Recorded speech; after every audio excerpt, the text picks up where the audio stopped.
Huwag kang magmaneho, pinutol ng asawa mo ang preno. Iyon ang sigaw ng isang batang palaboy sa isang mayamang negosyante. Sinubukan siyang itaboy ng security guard, pero muling sumigaw ang bata desperado. Pinutol niya ang preno! Lumabas si Camila sa balkonahe, may hawak na telepono. Sino yang batang yan? Tanong niya. Isang intruder, ma'am, malamig na sagot ng gwardiya. Napatawa si Alejandro ang milyonaryo, ngunit tumigil nang makita niya ang mga mata ng bata. Walang takot doon, puro babala. Nakita ko kahapon sa garahe niyo, gitnang bata nanginginig. Hindi mapakali si Alejandro kaya nagmaneho siya papunta sa repair shop ng kaibigan niyang si Ruben. Pakisilip ang preno. Ngayon na. Ilang minuto pa tumawag si Ruben, seryoso ang muka. Malinis ang pagkakaputol ng kable sa likod. Kung bumilis ka pa ng kaunti, baka hindi ka na umabot. Napatigil si Alejandro. Totoo ang sinabi ng bata.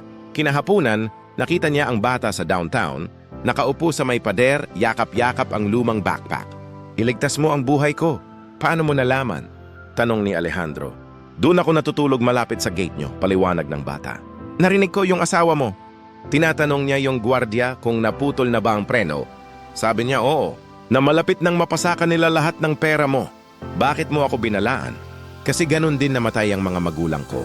Pinutol din ang preno ng sasakyan nila. Ako lang ang nakaligtas. Parang nadurog ang puso ni Alejandro. Halika, kumain tayo. Pagkatapos kumain, binigyan niya ang bata ng isang numero. Kapag kailangan mo ng tulong, tawagan mo ako.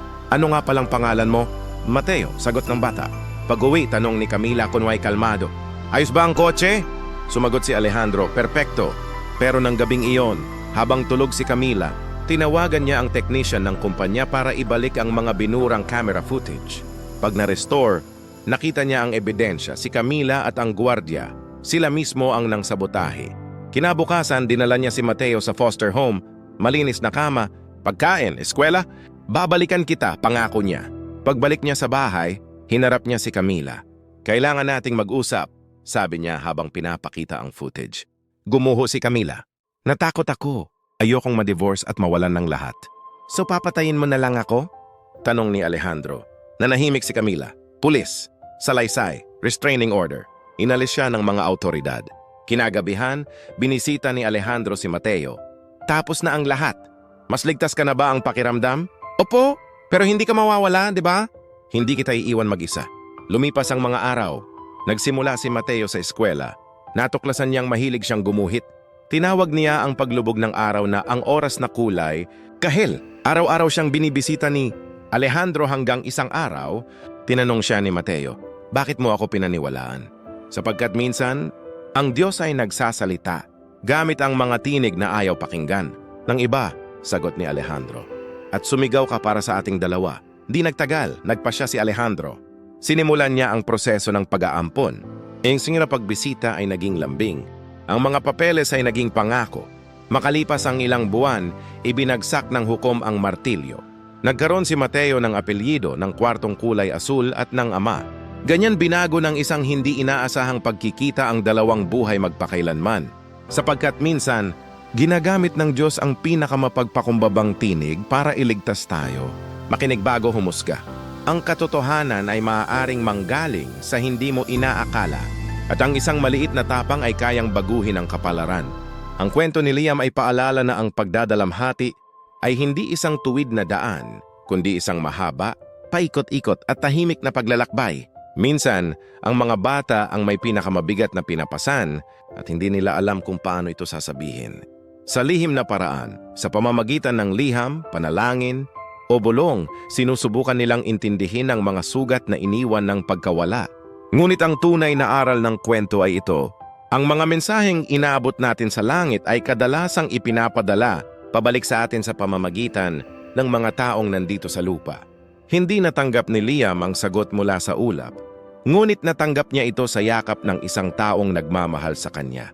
Minsan ang tugon ng Diyos ay hindi boses, hindi milagro, hindi kababalaghan, kundi isang tao, isang yakap, isang paalala. Hindi ka iniwan, hindi ka nag-iisa. At kung paanong nagbago ang liham ni Liam mula para kay Papa sa langit, tungo sa para sa kahit sinong nangangailangan ng pag-asa, doon natin makikita ang tunay na paghilom. Kapag gumaling ang puso, nagiging kasangkapan ito para magpagaling ng iba. Mula sa batang naghahanap ng sagot, Naging munting ilaw si Liam para sa iba pang may sugat. At doon pumapasok ang salita ng Diyos. Roma 8:28. At nalalaman natin na sa lahat ng bagay, ang Diyos ay gumagawa para sa ikabubuti ng mga umiibig sa Kanya. Maaaring hindi natin maintindihan ang pagkawala. Maaaring masakit, magulo at tila walang paliwanag. Pero sa likod ng bawat liham ng pag-asa, may gumagalaw na kamay ng Diyos, dahan-dahan, maingat at may layunin. Ang paghilom ay hindi palaging mabilis, pero palagi itong posible. At ang pag-asa, minsan, ay nagsisimula sa isang sulat na isinulat ng isang pusong handang maniwala muli. Gustong makasave sa kanyang binibili? Bumisita sa Smart Save to Shop, ilalagay ko lang ang link sa comment section. Gustuhan mo itong video na ito, maaring mag-like, magkomento, ibahagi, malaking tulong na yun sa aming content creator. At sundan para updated ka sa nilalabas naming video. Forever bless, God bless you. Ingat!